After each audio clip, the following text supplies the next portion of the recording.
War. War never changes, but Fallout did. Once, it was slow, methodical, unforgiving. A world where every decision mattered, and every mistake stayed with you. Now, it's faster, smoother, more accessible, more modern.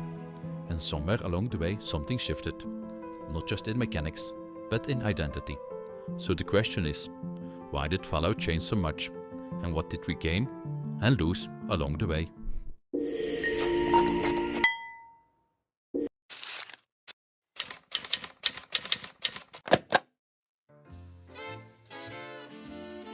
The original Fallout wasn't built for speed. It was built for decisions. Released in 1997, Fallout defined itself through systems that demanded patience.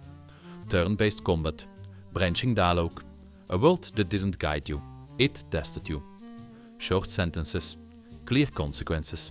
You weren't the hero, you were a survivor navigating a collapsing society. And the game didn't just give you choices, it remembered them. Kill the wrong NPC, that story thread is gone.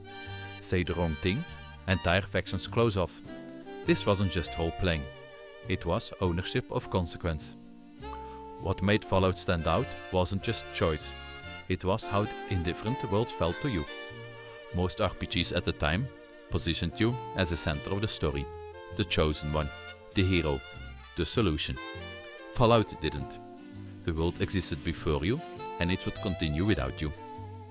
Towns had their own problems, factions had their own agendas, and sometimes your involvement made things worse. Short sentence. You weren't there to save the wasteland, you were just passing through it. And that subtle shift changed everything, because it made every decision feel smaller, but more real. Emotionally, it felt different. Less like playing a character, more like being responsible for one. But that design came at a cost. Complexity. Slowness, a steep barrier to entry. And as the industry evolved, that barrier became harder to justify. Because while Fallout stayed the same, the industry didn't. In 2008, everything changed. Bethesda game studios took over the franchise, and with it, redefined Fallout's structure. Fallout 3 wasn't just a sequel, it was a transformation.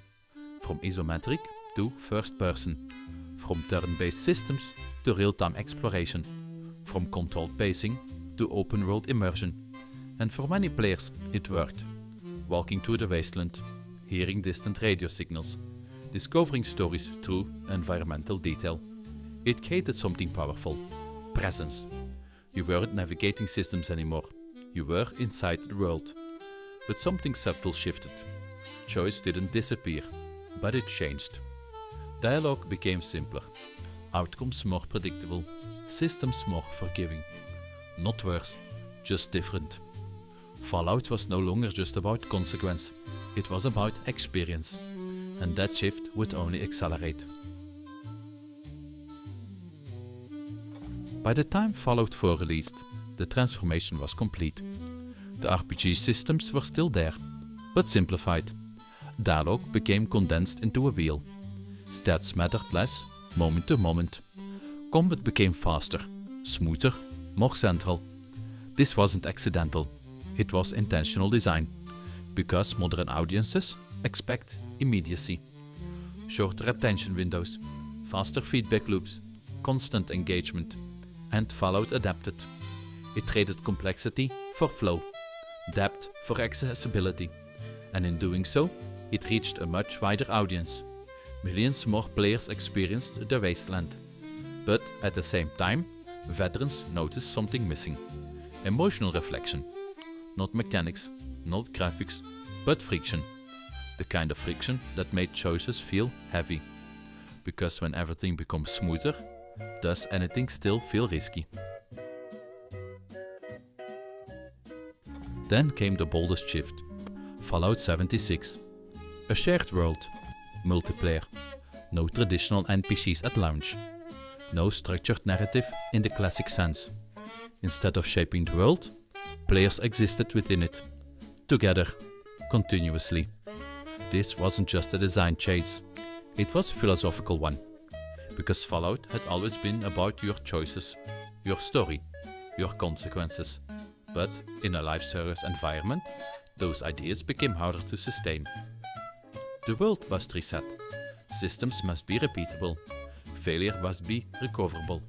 Why? Because the game never ends. And when a game never ends, consequences can't either. So they soften. They fade. They become systems instead of stories. Fallout didn't lose its identity here. It stretched it into something new. Something more aligned with modern infrastructure. But that raises a bigger question. Was this evolution inevitable? To understand Fallout's transformation, you have to zoom out. Because this wasn't just about Fallout, it was about the industry. Games became bigger, more expensive, more competitive, and players changed too. They expected constant updates, social experiences, long-term progression, immediate engagement. The old Fallout model wasn't built for that. It was finite, contained, deep but limited in scale. So the franchise adapted, not randomly, but structurally, to survive in an ecosystem where games are no longer just products, but platforms. And in that shift, every system has to justify itself, including complexity. So what we're seeing isn't decline, it's adaptation. War never changes, but games do. Fallout didn't abandon its identity, it reinterpreted it. From systems to immersion, from consequence to accessibility, from single-player narrative to shared worlds. Each step made sense. Each step expanded the audience. But each step also shifted what Fallout felt like. So, when people ask, why did Fallout change so much? The answer isn't simple. It changed because the industry changed, because players changed, because expectations changed, and maybe because it had to.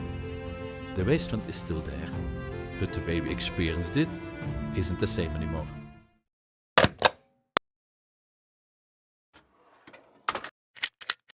New case files release every Monday, Wednesday and Friday.